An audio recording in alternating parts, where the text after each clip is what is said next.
204 kilometre Kolkata two Digha. তো আমাদের ছোট্ট স্কুটিটা করে অবশেষে পৌঁছাতে পেরেছিলাম। দীঘাতে এমন একটা রাস্তা আছে যা দেখে মনে হবে ফরেন। নেক্সট দিন সকালে বিচটা ঘুরে তারপর 10:30 নাগাদ বেরিয়ে পড়লাম দীঘা মেরিন ড্রাইভের দিকে। কারণটা তো জানোই, এক তো হচ্ছে দীঘা মেরিন ড্রাইভ খুব সুন্দর, দ্বিতীয়ত আগের দিনের যা এক্সপিরিয়েন্স হয়েছে আমাদের খুব সাংঘাতিক। চাউল খোলার পরে যেভাবে অ্যাক্সিডেন্টের হাত থেকে আমরা বেঁচে গেছিলাম, ভেবেছিলাম ওই রাস্তা দিয়ে তো আর আসবো না, মিনিমাম চাউল খোলা অবধি আমরা এই দীঘা মেরিন ড্রাইভ হয়ে গেলে স্কিপ করতে পারবো এই স্ট্রেচটা। তাই আমরা এই রাস্তাটা নিলাম। শুনেছিলাম দীঘা মেরিন ড্রাইভের ভিউটা নাকি নেক্সট লেভেল, এক পাশে গাছ আর এক পাশে সমুদ্র।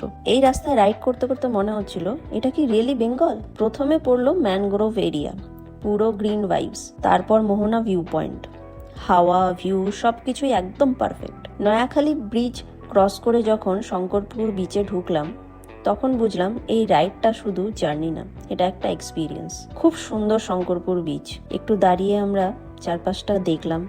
সমুদ্র ওখানে কতটা শান্ত, অনেকগুলো জেলে মাছ ধরে জাল উঠাচ্ছিল, কি সুন্দর না। এরপরে রাস্তাটা আরো বেশি ডেঞ্জারাস নাকি বিউটিফুল, তাজপুর এবং মন্দারমণির মাঝখানে রাইডটা দেখতে হলে এর নেক্সট এপিসোডটা মিস করো না যেন।